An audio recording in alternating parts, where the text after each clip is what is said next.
This program is rated PG. It contains themes and scenes which may not be suitable for very young audiences. Parental guidance is advised. Be advised that the views and opinions of the hosts and guests do not reflect those of the station.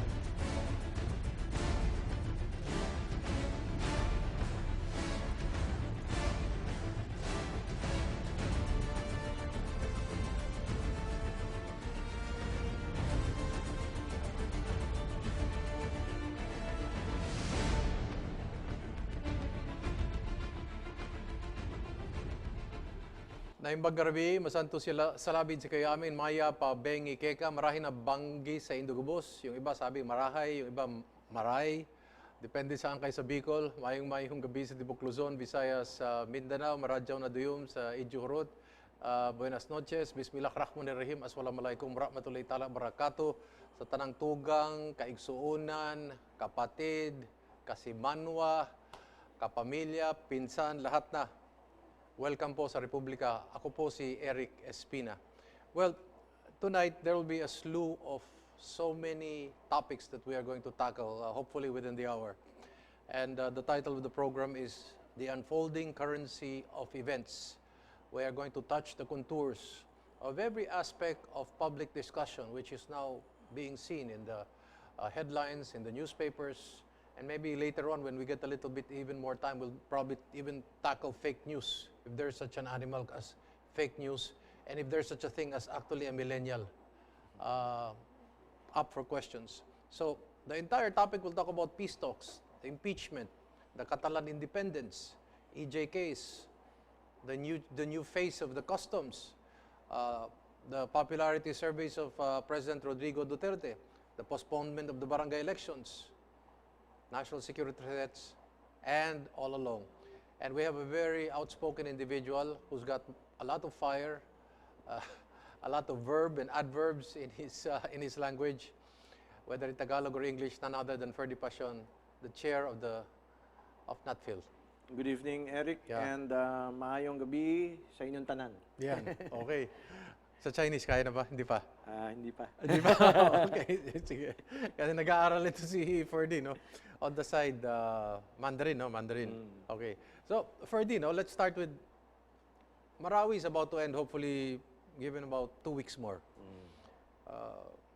The territory, so-called territory, or the number of yards that the Maute is able to control is getting smaller and smaller. The world is about to end, and the caliphate is already crumbling. So, the next target of the armed forces of the Philippines, which is an open statement by the president, will be the CPP-NPA. Your thoughts on the peace talks, and the next action will be against tackling the communist problem. First of all, we'd like to congratulate the armed forces of the Philippines for their efficient handling of the Marawi crisis. And as regards the peace talks with the MILF, we are in full support of these peace talks, but we would like to, warn our people that the use of the word bangsa, which means in Malaysian independent country, and Moro, which is a Spanish word for Islamic, is in fact, if you translate it to English, Islamic State. So it's good for us to engage in peace talks with the MILF, but let us refrain from using terms which would tie the hands of the Republic, because once we recognize the existence of a country, an independent country other than the Republic of the Philippines within our territory, that will pose a threat to us. Now, as with regards to the CPP-NPA peace talks, it's really very hard to achieve lasting peace and a binding peace talks agreement with the CPP-NPA, as long as their advocacy is to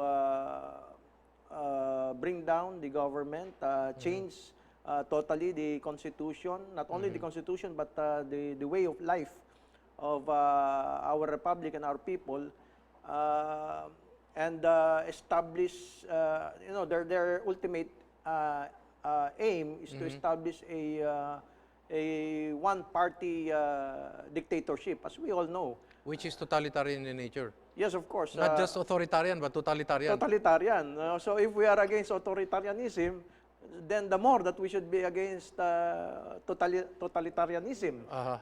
So we are democracy-loving people. They say the difference between an authoritarian government and a totalitarian government has everything to do with the number of people being killed. I would tend to believe that because the experience of Cambodia tells us so. Yes. When you talk about, let's tackle first the issue surgically. When you talk about the MILF, we seem to be playing with terms. Yes. And by continuously using these terms, are they softening us to be able to accept this concept of a Moroland, statehood for that matter? Although they say they're not after statehood, but just the shoehorning of such terms, does it soften us to embrace them and say, okay, eventually you'll be allowed to seek your own fate, and the self-determinism becomes the key for the day? You know, I've been an activist before and involved in propaganda activities. So if I were in their place, that's exactly the same thing that I would do. For example, the left used the term kapulisan so that it will rhyme with katulisan. Okay. And it got accepted. So if we, Goebbels said, a lie repeated several times becomes the truth. So if we keep on reciting the words bangsa Kapulisan. and moro Yes. and kapulisan, it will be part of our national language. And without knowing, It becomes part of daily use, no? yes, but we will be put in estopel. Yes. If the Republic of the Philippines recognizes a bangsa within its own territory, it will put the Republic of the Philippines in estopel. And what would stop them from conducting a referendum? And what would stop a biased counter of the one who will count the votes from saying that the yes votes won? Have it, yes. When in fact, there are many Lumans, there are many Christians in Mindanao also. That reminds me, Ferdie, no? You used the word kapulisan and katulisan. I don't know if you've noticed this, even if considering when you watch major news programs, in a 2-minute television program, you name the big stations. In 2 minutes, they will mention the word militar several times. Yes. Instead of saying AFP, Yeah. instead of saying PNP, Yeah. instead of saying hukbo, instead of saying kawal Pilipino, or katihan ng Pilipinas, or armadong lakas ng Pilipinas, they would prefer to use militar. Because that's the problem, when you inject those terms, and It reminds you batas militar. yes, of course, it has negative connotations. And then they refer to the enemies of the state as NPAs, MILF, highly personalized. Yeah. But when it comes to the defense institutions of the country, it is depersonalized, and they're just simply militar. And they have stopped using the word secessionist, Aha. when in fact the stated goal is secession. Secessionism. Or the word communist, when in fact the stated goal is to establish a communist one-party government. Okay, we have a lot of topics to cover, but with regards to the MILF, and then we'll go to the CPP-NPA, the current BBL as it is crafted. Well, as we have said, they can adopt the parliamentary system because an autonomous region can have its own government. But let us not adopt the parliamentary system for the entire country, just for that autonomous region. But and also, let us refrain from using the word bangsa and moro.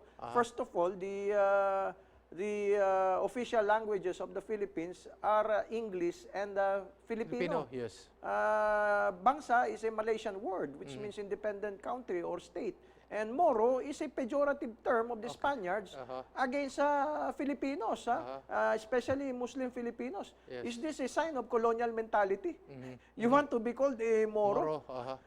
It's just like you want to be called a Filipinong unggoy. And then very briefly, Ferdinand, the idea of the present BBL is only a copy of the previous one, which was unconstitutional. Would that be fair? I mean, yeah, there are many provisions of the past BBL that are resurrected, really unconstitutional, and it's resurrected in this new BBL. Yeah, most of them are resurrected. But we hope that as it undergoes the deliberations in the House of Representatives and the Senate, it will be watered down. Yeah, it will be not really watered down, but attuned with the Constitution.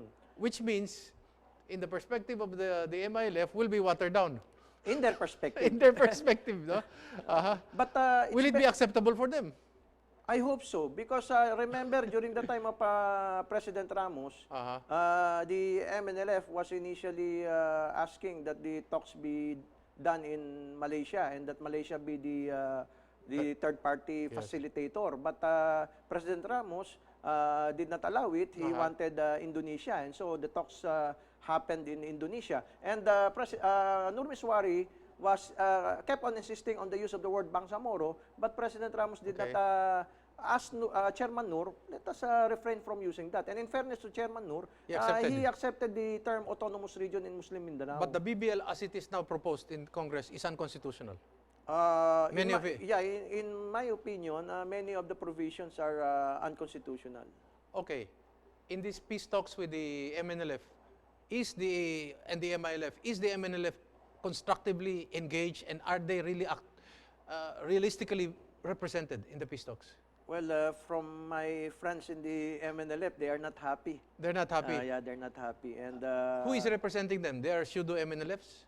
That's one of the issues raised by the so-called genuine MNLF group, which is led by Chairman Nur. And then there is also the other issue of the Lumads. Yes. They want to be part of it. And there's also a law, an existing law, awarding certain ancestral lands to the Lumads. Hundreds of thousands are being claimed of square kilometers. So it will conflict. The BBL will conflict with the existing law regarding the Lumads. And then you have also the Royal Sultanate of Sulu and Sabah, which is not part of the equation. Yeah, they are, from what I've gathered from them, they are being eased out from the talks. They are being elbowed out and being ignored.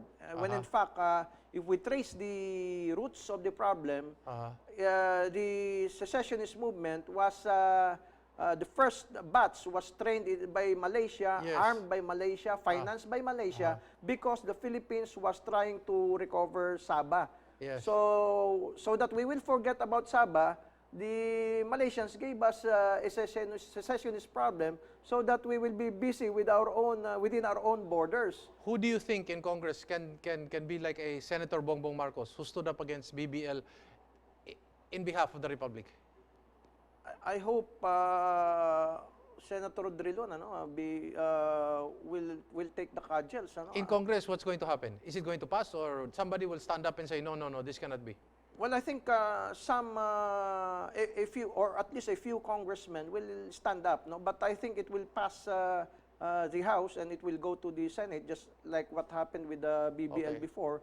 And it will be in the Senate that it will be scrutinized in detail and be amended to be made attuned with the Constitution. Let's go with the peace talks with the CPP-NPA. Do you think there's any future to this? That's not. I'm not really optimistic about any peace talks with the CPP-NPA. Okay, I'm going to cut you there. That's the proper place to cut it. We'll come back regarding the peace talks with the CPP-NPA.